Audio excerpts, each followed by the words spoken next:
Copy receive करा के लेके आऊंगा, वो मैं दे दूंगा। तो जैसे कि पिछली मैंने अपडेट दी थी कि ये मामला ऐसे हुआ है, और मैंने ये भी बताया था कि जो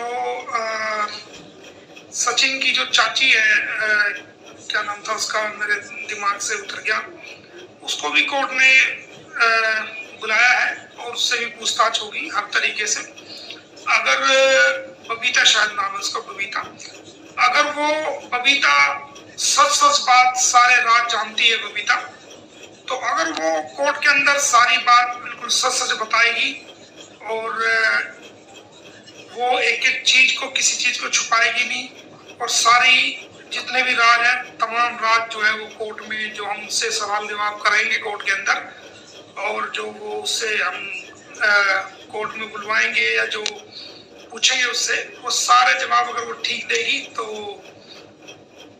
हो सकता है कि बबीता को के मामले में हम थोड़ा नरम दिल इख्तियार करें और बबीता का को जो है वो के ऊपर जो है लीगल शक्ति का प्रयोग ना करें और कोई लीगल कार्रवाई आगे ना बढ़ाएं। तो अगर, लेकिन शर्त ये है कि उसको हम उस कीमत पे जो है कंसिडर करेंगे जब वो सारी सच्चाई के साथ एक चीज, बच्चों के बारे में और सीमा के बारे में, और जो हमसे जो चीज हम निकालना पूछना चाहते हैं, वो सारी चीजें जो है वो कोर्ट में सच सच बयान करेगी। तो ये मोमिन मलिक अगर वो सहयोग करेगी, सच बात बताएगी, तो मैं ये कहता हूं कि आपके खिलाफ जो लीगल कार्रवाई जो आगे इनिशिएट हमें बढ़ानी है, उसको हम शायद कंसिडर करें अगर आप सच्चाई कोर्ट में बोलती हैं और सारी बातों को कोर्ट के सामने बताती हैं, तो वो आपके लिए कंसिडर हो सकता है। दूसरी बात, इसके अलावा एक उसकी जेठानी भी है, जो कि उसके नाम तो मेरे याद नहीं, लेकिन लोग उसको पता नहीं किस किस नाम से बोलते हैं, क्या क्या कहते हैं, शायद अंजलि उसका नाम है, अंजलि। और एक वो उनका फादर है नेत्रपाल, जो काफी कल तो काफी डांस वांस कर रहा था वो, कल परसों, तो उसका भी नंबर आ गया है, और कानूनी रूप से उसका भी नंबर आ गया, नेत्रपाल का भी, और ये अंजलि का भी आ गया है।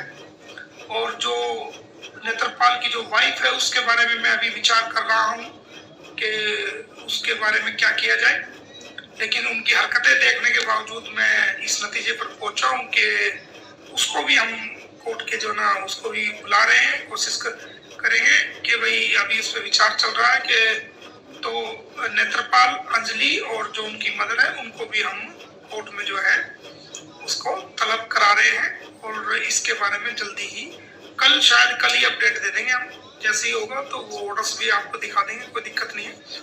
तो इन तीनों को बुला रहे हैं ताकि बच्चों पे जो वहां गुजर रही है, जब से बच्चे वहां पर आए हैं, जब से वो ट्रैफिकिंग करके नेपाल के रास्ते से, गुलाम हैदर के जो बच्चे आए हैं ट्रैफिकिंग करके, तो उनके सारे राज ये लोग जानते हैं, सच्चाई इनसे निकलेगी और वो बोलेंगे ये लोग, और वो सारी बात कोर्ट में वो बाकायदा एक जो सबूत के तौर पर वो हम इनसे सारी चीजें निकलवाएंगे और ये बताएंगे।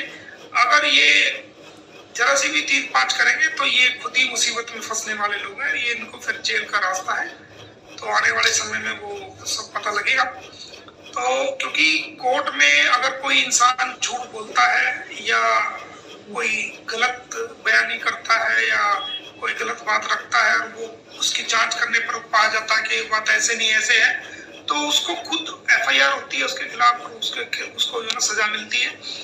तो कोर्ट में से कोई बात झूठ हम नहीं होने देंगे और सच्चाई सामने लाके रहेंगे। इसमें एक बहुत बड़ी ये अपडेट है कि अंजलि, नेत्रपाल और जो गुलाम, इसकी सचिन की जो स्टेप मदर है शायद या रियल है, वो जो भी है, उनका नाम लिखा हुआ डायरी में, इन लोगों को भी हम जल्दी कॉल कर रहे हैं कोर्ट के अंदर, और उसके बारे में कल हम कल तक अपडेट जो है वो दे देंगे। उसके ऑर्डर्स भी आपको फ्लैश कर देंगे, उसके ऑर्डर्स भी जो हमारे पास आएंगे वो हम आपको फ्लैश कर देंगे। तो एक तो ये नई अपडेट है कि नेत्रपाल, अंजलि और जो उसकी मदद, उसको भी, क्योंकि अब जो ये केस है हमने समेटने की तरफ कर दिया है और इसको हम बिल्कुल समेट रहे हैं। अब इस केस का अंत हम करने जा रहे हैं और इसको फाइनलाइज करने जा रहे हैं।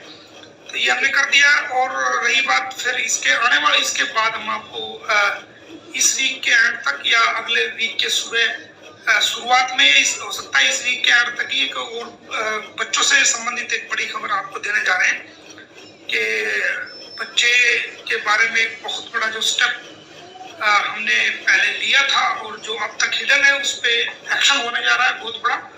और वो हम बताएंगे आपको, लेकिन थोड़ा रुक के थोड़ा सा पानी पिया के इनको सेट करेंगे, ठीक है। उसके बाद फिर इनसे बात करेंगे।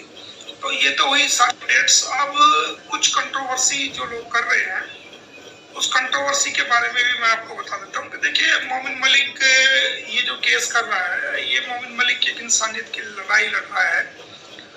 यहाँ पर अपना किसी प्रकार का कोई लालच नहीं है, ना हमें फीस का लालच है, ना हमें कोई इज्जत का, शोहरत का लालच है, ना फेमस होने का लालच है, और हमें किसी प्रकार का कोई लालच नहीं है।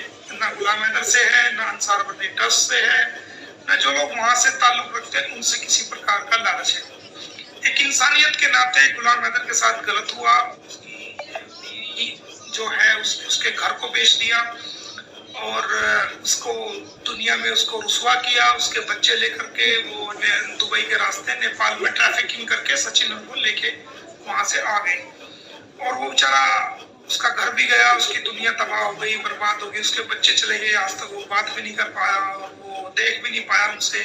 तो वो एक जिंदगी, एक जिंदा लाश की तरह वो चल रहा है और वो जी रहा है। तो ऐसे इंसान के साथ नाइंसाफी हुई, तो उसकी नाइंसाफी को देखते हुए एक इंसानियत के नाते हमने एक केस को पकड़ा। और सबसे बड़ी बात, जो अंसार बर्नी साहब है, वो मेरे बड़े भाई की तरह है और मेरे अजीज मित्र हैं। आज की दोस्ती नहीं है, 30 साल पुरानी कम से कम हमारी दोस्ती है।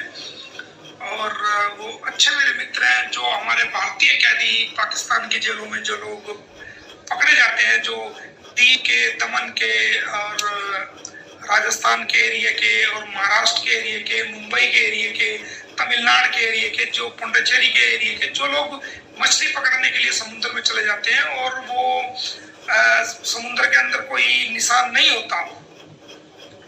पाकिस्तान के मछुआरे भी भारत की सीमा क्रॉस कर लेते हैं और भारत के मछुआरे भी सीमा क्रॉस करके पाकिस्तान में चले जाते हैं। जो पाकिस्तान के मछुआरे होते हैं उन्हें भारतीय नेवी पकड़ लेती है अगर वो बॉर्डर क्रॉस कर लेते हैं, क्योंकि समुद्र में पता तो चलता नहीं पानी के बहाव में। इसी प्रकार जो भारतीय मछुआरे हैं उनको पाकिस्तान की नेवी पकड़ के ले जाती है, और जो पाकिस्तान के मछुआरे जो नाव में आते हैं उनको भारतीय नेवी पकड़ के आ जाती है। तो जब मैं कराची गया था तो मैं लांडी जेल में भी मैंने उन लोगों से मुलाकात करी थी। तो मुझे पता चला था कि काफ़ी नौजवान बच्चे वहाँ पर बंद हैं और जो फिशर्समैन थे, और सेंट्रल जेल में भी काफ़ी लोग बंद हैं। तो मैंने वहाँ की सरकार से परमिशन ली। परमिशन लेने के बाद मैंने उनसे मुलाकात की। मुलाकात लेने के बाद उनसे मैंने पूछा तो उन्होंने बताया कि वो काफ़ी टाइम से वहाँ पर बंद है और उनकी कोई सुध लेने वाला नहीं है और ना ही उनकी कोई वेरिफिकेशन करने वाला है। फिशरीज एक्ट में लगभग 3 महीने की कैद होती है, लेकिन उनको 5-5, 6-6 साल वो नौजवान बच्चे वहाँ पर बंद रहते हैं।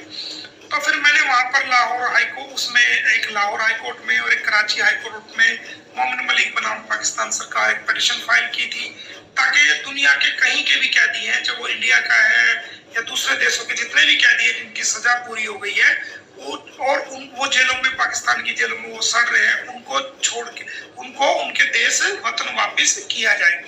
तो मेरी इस पिटीशन के बाद 185 लोग तुरंत छूट के आए थे और आज भी लगातार वो छूटते चले आ रहे हैं। तो ये एक बहुत बड़ी कामयाबी है। और इन सब में अंसार बर्नी ट्रस्ट एक ऐसा ट्रस्ट है, बड़े भाई ये है अंसार बर्नी, जो भारतीय कैदियों को हिंदुस्तान की जेलों से छुड़ा करके भारत में जो लोग भेजते हैं, उनमें सबसे बड़ा रोल जो है वो अंसार बर्नी ट्रस्ट का है।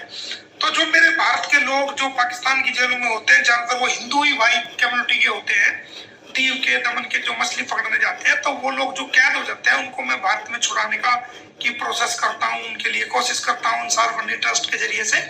तो अंसार बर्नी एक ऐसा ब्रांड है, ऐसा एम्बेसडर का नाम है कि वो भारतीय कैदियों को वहां से छुड़ाने में बहुत अहम रोल अदा करता है और मेरी भी काफी मदद करता है। तो उनको भारत में वापस लाना, सकुशल लाना, बिना नाम के, बिना फेम के, बिना पब्लिसिटी के। तो ये एक हमारा कर्म है, ये एक हमारी देश सेवा है। तो ऐसे बड़े भाई जो अंसार बन्नी साहब है, उन्होंने मुझे ये केस सौंपा, तो मैं मना नहीं कर सकता था। ना मुझे फीस का लालच है, ना मुझे किसी प्रकार का कोई पब्लिसिटी का लालच है, क्योंकि आप गूगल पे जाके मोमिन मलिक एडवोकेट लिखेंगे तो मेरे 20 साल पुराने, 25 साल पुराने तमाम रिकॉर्ड्स जो इंग्लिश के हैं, हिंदी के, वो तमाम रिकॉर्ड्स आपको अखबार भरे हुए मिलेंगे, वीडियोस भरी हुई मिलेगी, सारे चैनल्स भरे हुए मिलेंगे। तो मुझे पब्लिसिटी की जरूरत नहीं थी, ये तो सब कुछ ऊपर वाले ने मुझे दिया हुआ है। उसके अलावा रही धन दौलत की बात, तो वो भी धन दौलत भी जो है ऊपर वाले ने मुझे मेरी जरूरत के मुताबिक मुझे काफी दे रखा है। मेरे दाल रोटी का गुजारा भी हो रहा है, अच्छा हो रहा है, वकालत भी ठीक चल रही है, और सब कुछ ऊपर वाले ने सब कुछ ठीक ठाक आपकी दुआओं से मुझे दिया हुआ है। अब कुछ लोग कहते हैं जी कुछ नहीं हुआ, कुछ नहीं हुआ, ये नहीं हुआ। तो देखो, लोगों का काम है कहना। आप कितना भी अच्छा कर दो, कितना भी अच्छा कर दो, आपको उंगली उठाएंगे उठाएंगे। इसकी मिसाल मैं आपको एक सुनाता हूँ कि एक बेटी की शादी थी और वो काफी अमीर था वो बाप उसका बेटी का। तो उसने बारात में जितने भी लोग आए थे सभी को अच्छा मान सम्मान दिया, सभी को गिफ्ट दिए, और उसने अपनी बेटी को सुई से लेकर और गाड़ी तक, बाइक, गाड़ी, और वो हर चीज दहेज का हर सामान अपनी बेटी को दिया। और जितने भी बाराती थे सबको जो है वो सूट्स दिए, सबको मान सम्मान दिया, और जो वो एक एक अंगूठी वगैरह सोने की या चांदी की जो वो कर सकता था उसने बहुत अच्छी तरीके से किया। किसी भी गेस्ट को वो उसने खाली हाथ नहीं जाने दिया। तो जब वो सारा सामान ट्रकों में लोड होकर निकलने लगा, चलने लगा, तो गांव में आपको पता ही होता है कि उस टाइम कच्चे रास्ते भी होते थे। तो आगे जाकर के कहीं जब बारात खाना वाना खा करके शाम को लौटने लगी, तो वो ट्रक जो है वो किसी वजह से वो कच्चे में फंस गया, उसका एक टायर फंस गया। तो तमाम चीजें थी वहां पर, सब चीजें थी। तो जब वो सारे बाराती थे वो गाड़ी को जोर लगाने लगे कि भाई गाड़ी चलो धक्का देकर निकाल देते हैं, एक टायर फंस गया कच्चे में, तो उसको निकालने की कोशिश कर रहे थे। तो उनमें से एक आदमी कहता है यार क्या दिया, लड़की वाले ने यार क्या दिया, एक कस्सी तो दी ही नहीं, हमारा ट्रक फंस गया तो लड़की वाले ने कस्सी तो दी ही नहीं, कस्सी दे देता तो हम निकाल के ये ट्रक ले जाते। यानी उस बाप ने हर सुई से लेकर के बड़ी से बड़ी चीज, हर चीज दहेज के अंदर दी, पैसा, सामान, यहाँ तक के बर्तन, सर्तन, मतलब जो दुनिया की फैसिलिटी हो सकती थी वो उसने दी, सिर्फ एक कस्सी नहीं दी। तो कहने वाले ने वहां भी बोल दिया कि यार एक कस्सी, एक फावड़ा नहीं दिया ताकि हम वो मिट्टी खोद के इस टायर को निकाल देते। देने वाले ने क्या दिया। तो दोस्तों वही मिसाल आप सबको समझदारी के लिए मैं बता दूं कि ये मिसाल उसने, उस बेटी के बाप ने अपनी जान से गया, उसने कैसे कैसे इंतजाम करके अपनी तरफ से पूरी कोशिश की, लेकिन कहने वाले ने वहां भी कह दिया। तो कहने वालों की जुबान को रोका नहीं जा सकता, मारने वाले के हाथ को पकड़ा जा सकता है, लेकिन ये जो जुबान है ना, ये 24 दांतों के, ये जो 32 दांतों के बीच में रहती है, ये कह करके अंदर चली जाती है, इसको पकड़ा नहीं जा सकता। किसी की जुबान को कभी भी पकड़ा नहीं जा सकता, ये कह के अंदर चली जाती है। लेकिन इसको इस बात का कह करने के बाद इसको इस बात का अंदाजा नहीं है कि ये आपकी जुबान कह करके अंदर तो चली गई, लेकिन इसका इफेक्ट क्या होगा और इसका असर क्या होगा, और ऐसा कहने से दूसरे व्यक्ति पर इसका क्या परिणाम होगा। लेकिन चलो कोई बात नहीं, कोई दिक्कत नहीं, मैं मानता इस बात की। और वो मिसाल जो मैंने दी, समझदारों को इशारा काफी है, क्योंकि मैं नहीं चाहता कि मैं किसी का नाम लेकर के किसी को नीचा दिखाने की कोशिश करूं, ये मेरी फितरत में नहीं है। तो ये मिसाल मैं आपको दे देता हूँ, ये अच्छी मिसाल मैंने आपको दी। इसके अलावा अब बहुत से लोग कहते हैं जी लोगों के बीच में कदर नहीं है, ये नहीं है। उसके बाद आप कई बार, मेरे खास दोस्त भी कह देते हैं इस बात को, भाई आप ये देखो ये क्या हो रहा है, क्या हो रहा है, क्लिप्स भेज देते हैं, वो भी देखते हैं, नौजवान साथी हैं, और रिलेटिव्स भी भेज देते हैं। कई रिलेटिव्स हमारे यार दोस्त जो वकील है, जो जूनियर है, सीनियर है, जूनियर्स भी दिखाते हैं, सब देखिए क्या है। तो उसके लिए मैं आपको बता दूं कि जंगल में एक महाराज जी, एक महाराज थे, बहुत बड़े संत महात्मा हुए। वो 3-4 अपने जो उनके शिष्य थे उनके साथ जो है वो जंगल में जा रहे थे। तो उनको प्यास लगी तो उन्होंने देखा कि भाई सामने एक बहुत खूबसूरत सी नदी बह रही है, साफ सुथरा पानी है, तो वहां पर किनारे पे गए और किनारे पे जाकर के पहले उन्होंने मुंह हाथ धोया सभी ने, और उसके बाद उन्होंने पानी पिया। तो जैसे ही वो पानी पी रहे थे तो उन्होंने देखा कि एक बिच्छू बिल्कुल किनारे पे बैठा हुआ था, और वो बिच्छू जो है बार बार पानी में बह रहा था। तो संत जी जो थे, संत जो होते ना, वो ऐसे संत होते हैं जो कीड़ी का भी नुकसान नहीं चाहते। जो कीड़ी होती है, अगर पाम के नीचे आ जाए, कहीं आ जाए, उसको भी, उनकी भी लाइफ को बचाने की कोशिश करते हैं। ये संतों की एक पहचान मैं आपको बता रहा हूँ, उनकी अंतरात्मा की आवाज को मैं बता रहा हूँ। तो उन महाराज जी ने वो उसको बिच्छू को उठा करके किनारे पे रख दिया। तो जब उनको किनारे पे रख दिया तो वो बिच्छू ने उनको महाराज जी को डंक मार लिया। तो दर्द हुआ, जाहिर है बिच्छू है, इंसान ही है, दर्द तो होता ही है। तो फिर दोबारा डंक मारने के बाद वो बिच्छू पानी की तरफ चलता है, तो महाराज जी जो है फिर दोबारा उसको उठाते हैं और फिर उसको साइड में रख देते हैं, वो फिर उसको डंक मार देता है। तो फिर ऐसा ही हुआ, तीसरी बार फिर 3 बार उसको डंक मारा गया। तो जो उनके शिष्य थे वो देख रहे हैं कि महाराज जी ये क्या कर रहे हो, आपको ये बार बार डंक मार रहा है, उसके बावजूद आप जो है इसको पानी से बचा रहे हो, ये इसका कारण क्या है, इसका रीजन क्या है। तो उनके मन में सवाल था, कह रहा है तुम्हें आश्रम में चलो, वहां बताऊंगा। तो उन्होंने फिर महाराज जी ने वो बिच्छू को उठा के नदी से दूर किनारे पर उसको एक पत्ते पे छोड़ दिया ताकि इसमें ना बहे, और वहां से वो आ गए। लेकिन दर्द तो होता है क्योंकि इंसान है और बिच्छू तो बिच्छू ही होता है। तो वो उनको काफी काटा। तो जब वो चले गए वहां अपने आश्रम में जहाँ उनका ठिकाना था, तो तमाम शिष्य वहां इकट्ठे हो गए और सभी ने इस बात को कहा कि महाराज जी, जब आपको पता था ये बिच्छू है और ये डंक आपको मार रहा है, तो आपको एक बार मार दिया था तो आप छोड़ देते, आपने फिर उसको उठा के मार रखा। दूसरी बार भी डंक मार दिया आपने, फिर उसको उठा के मार रखा। तीसरी बार भी डंक मार दिया तो आपने फिर उठा के मार रखा। तो महाराज जी ये आपने ऐसा क्यों किया, आपको 3 बार डंक मारा। तो महाराज जी ने कहा कि देखिए मेरे प्यारे शिष्यों, मैं आपको एक बात बताता हूँ कि ये जो हमने चोला ओढ़ा हुआ है, ये जो हमने चोला पहना हुआ है, ये सांसारिक बंधनों से हट करके एक आध्यात्मिक जीवन की तरफ हमने अपने जीवन को मोड़ा और हमने ये चोला पहना। यानी सांसारिक जितनी भी सुख सुविधाएं हैं उनको त्याग करके, सांसारिक बंधनों को त्याग करके, सांसारिक रिश्ते नातों को त्याग करके हमने एक जो है वो आध्यात्मिक चोले को पहना, आध्यात्मिक लाइन को हमने आए हैं और ईश्वर की प्राप्ति में और नेक कार्यों में और अध्ययन करने में और अपने आप को सत रूप से एक तरह से साबित करने में, तपस्या करने में हमें हर जीव को बचाना है, हर जानवर को बचाना है, या हमें अपनी आंखों से ऐसा कोई कृत्य नहीं करना कि जिसकी वजह से हमारी आंखों के सामने किसी का नुकसान हो और हम उसको देख ले और हम चुपचाप बैठे रहे।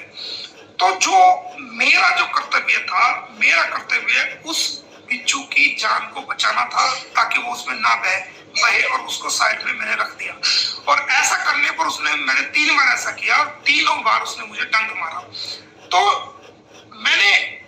मैं भी सोच रहा था कि भाई इसने डंक मार दिया, रहने देता हूँ, लेकिन फिर मेरे मन में विचार आया कि बिच्छू का काम है डंक मारना, बिच्छू का काम है, उसकी फिक्र का डंक मारेगा वो, बिच्छू का काम है डंक मारना और मेरा काम है उसके जीवन को बचाना।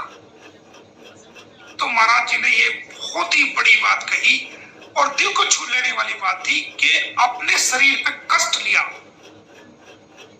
अपने शरीर पे कष्ट लिया, और एक बार नहीं 3 बार 4 बार कष्ट लिया, लेकिन उस नासमझ बिच्छू को, जिसको समझ नहीं थी कि महाराज जी तुम्हें उठा करके सेव कर रहे हैं, ना कि तुम्हारा नुकसान कर रहे हैं, उस नासमझ के लिए उसकी जान को बचा दिया।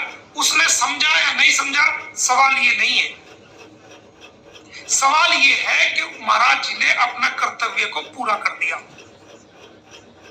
तो दोस्तों, ये मिसाल और ये जो महाराज जी की जो ये एपिसोड है, ये इससे हमें बहुत कुछ सीखने को मिलता, बहुत कुछ।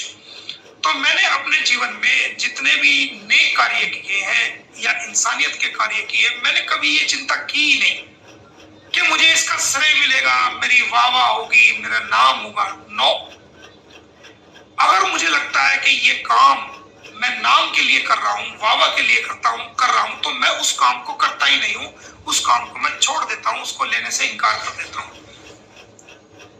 लेकिन जहां मुझे लगता है कि ये काम मैं अपने लिए नहीं, अपने नाम के लिए नहीं, बल्कि मैं इंसानियत को बचाने के लिए कर रहा हूं, एक इंसानी जीवन को बचाने के लिए कर रहा हूं, इंसानियत के नाम को बचाने के लिए कर रहा हूं, वहां पर मैं ये नहीं देखता हूं कि मेरे को कष्ट कितना हो रहा है, या मेरे साथ क्या हो रहा है, या मेरे साथ क्या बिहेव किया गया, या मेरा कितना नुकसान है या कितना फायदा है। वहां पर मैं इस बात को बिल्कुल भी नहीं तोलता हूं, कंपैरिजन में मैं रखता ही नहीं। जो चीज मैंने ठान ली, अगर मुझे इंसानियत की लड़ाई लड़नी है और इंसानियत को बचाना है, ना फिर मैं धर्म देखता हूँ, ना मैं जाति देखता हूँ, ना मैं रंग देखता हूँ, ना मैं रूप देखता हूँ, ना मैं गरीब देखता हूँ, ना मैं अमीर देखता हूँ, ना मैं छोटा देखता हूँ, ना मैं बड़ा देखता हूँ, ना मैं काला देखता हूँ, ना मैं गोरा देखता हूँ। मैं उस बात, ना मैं हिंदू देखता हूँ, ना मैं मुसलमान देखता हूँ, ना मैं सिख देखता हूँ, ना मैं ईसाई देखता हूँ। वहां पर मैं एक इंसान देखता हूँ, वहां पर मैं इंसान को बचाने की लड़ाई का एक जीवन देखता हूँ। ऐसा मेरी सोच है, ऐसी मेरी समझ है, और उसी के तहत मैं काम करता हूँ। तो जो लोग कंट्रोवर्सी करना, जैसे वो लड़की वाले ने पूरा दहेज दिया लेकिन एक कस्सी नहीं दे पाया, तो वहां भी लोगों ने बात बना दी। तो मैं उन लोगों को, ये मिसाल ही मेरा जवाब है उन लोगों को, ऐसे लोगों को जो लोग इस प्रकार की बातें करते हैं। तो वो भी अपने भाई बहन ही है, कोई अपने पड़ोसी होंगे, अपने भाई बहन होंगे, अपने जानकार होंगे।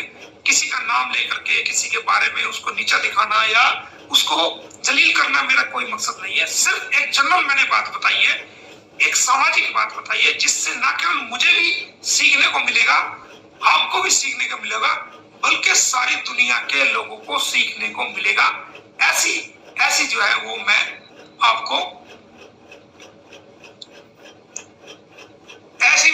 जो है वो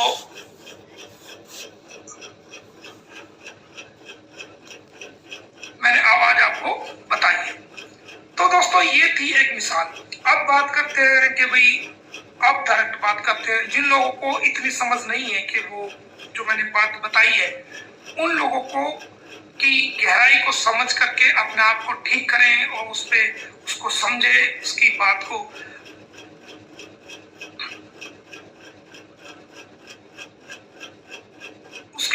वो बात को लेने की कोशिश करें। जिन लोगों में ये समझ नहीं है कि भाई वो इस मेरी जो मैंने इशारतन चीजें आपको बताई है, जो मिसालें दी हैं, जो बात रखी है, जो लोग उनको नहीं समझते, जो लोग डायरेक्ट चीज को समझते हैं, अब मैं उन डायरेक्ट चीज को मैं बता रहा हूँ।